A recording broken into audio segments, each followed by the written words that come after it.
Hola a todos, bienvenidos a este espacio de Oncocápsulas. Mi nombre es José Eduardo Pérez Pérez, soy estudiante de medicina de la Universidad Autónoma de Durango y en esta oportunidad vamos a hablar acerca del cáncer óseo.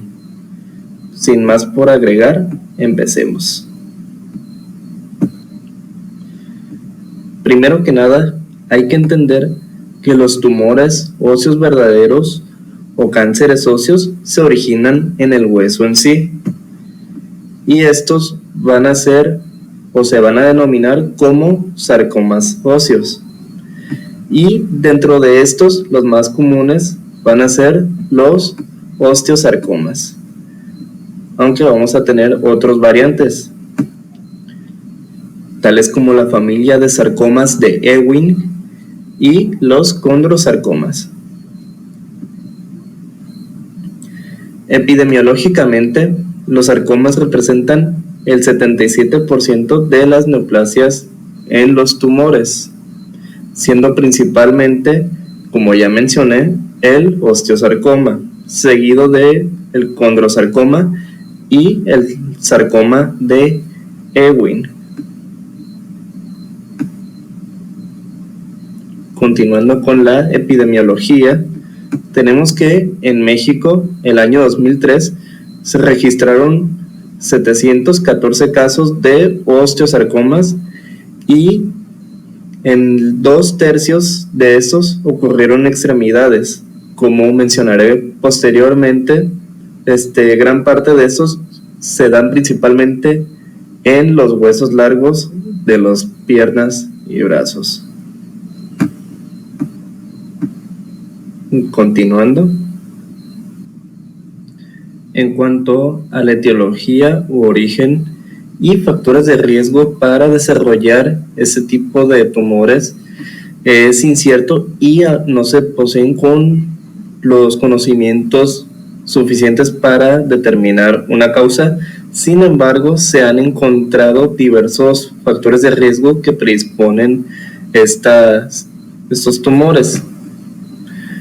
Primero que nada, hay que entender que la mayoría se originan de novo, una persona aparentemente sana, sin alteraciones, genera este tipo de neoplasias. Sin embargo, también se ha asociado a enfermedad de Paget, que esta enfermedad es una condición osteoclástica que nos da como resultado una remodelación y una debilidad ósea. Esto nos puede dar como resultado un tumor óseo. Hay que tener en cuenta que otras situaciones que nos generan debilidad ósea nos pueden generar un cáncer. Incluso la debilidad ósea ocurrida con la edad.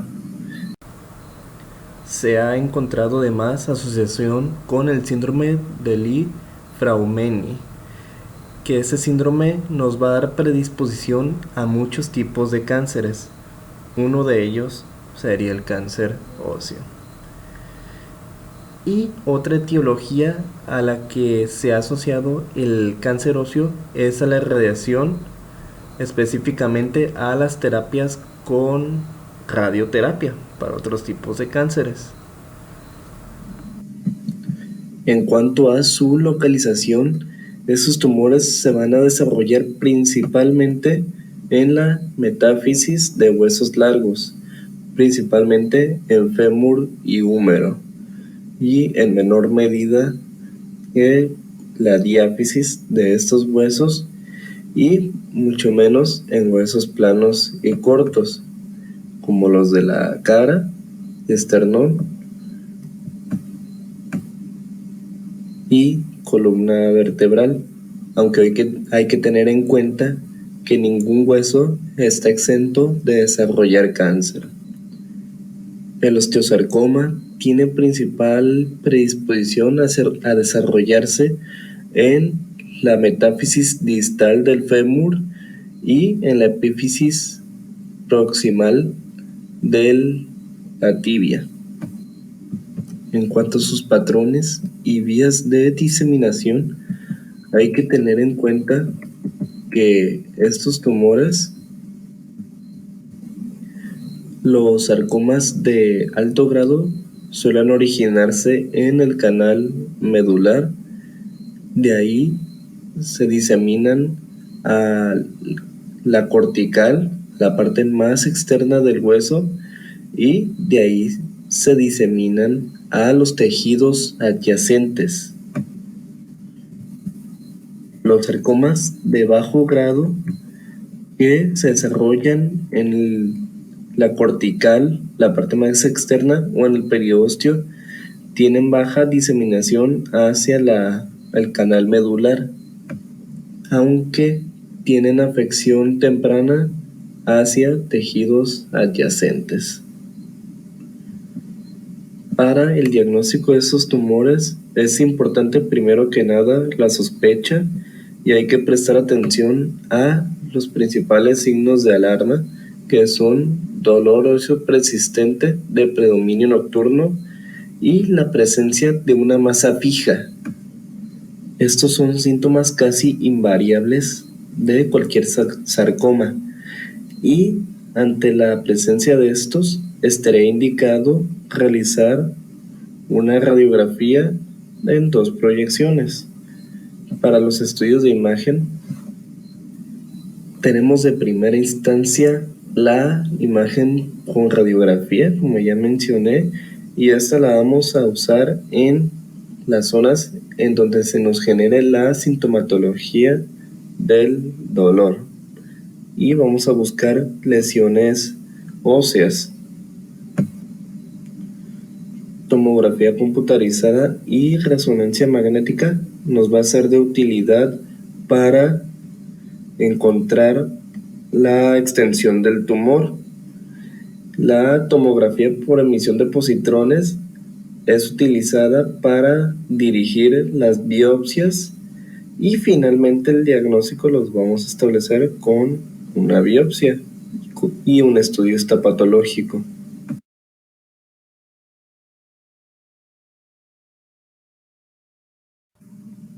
Y bueno, nuestro protocolo quedaría más o menos de la siguiente manera.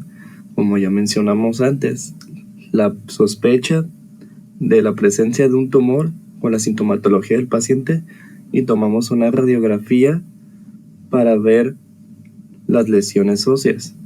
Después tomamos una tomografía y resonancia para ver la extensión y el tipo de daño. Tomamos una biopsia para confirmar, estadificamos y confirmamos el diagnóstico histopatológico para el tipo de tumor que se trate. Y para la estadificación del tumor tenemos 2 tipos de clasificaciones. Una, la clasificación de Enneking, y la otra es la del American Joint Committee of Cancer, que esta última es la más utilizada, y esta se basa en 4 piezas clave: T, N, M y G. La T, que describe el tamaño del tumor principal y si aparece en diferentes áreas del hueso. N, si describe la extensión de la diseminación a los ganglios linfáticos adyacentes. M, indica si el cáncer ha hecho metástasis a otros órganos del cuerpo. Y G, el grado del tumor. Y los números que se añaden después de cada letra añaden más características a cada tipo de clasificación que nos ofrece este método de estadificación. Y esto va a ser de utilidad para el pronóstico de nuestro paciente.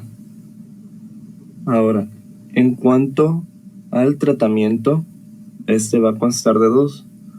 Una, la quimioterapia neoadyuvante y el tratamiento quirúrgico. Primero, hay que entender que el tratamiento de los sarcomas óseos tiene un carácter multidisciplinario, lo que permite obtener supervivencia con la mejor calidad de vida.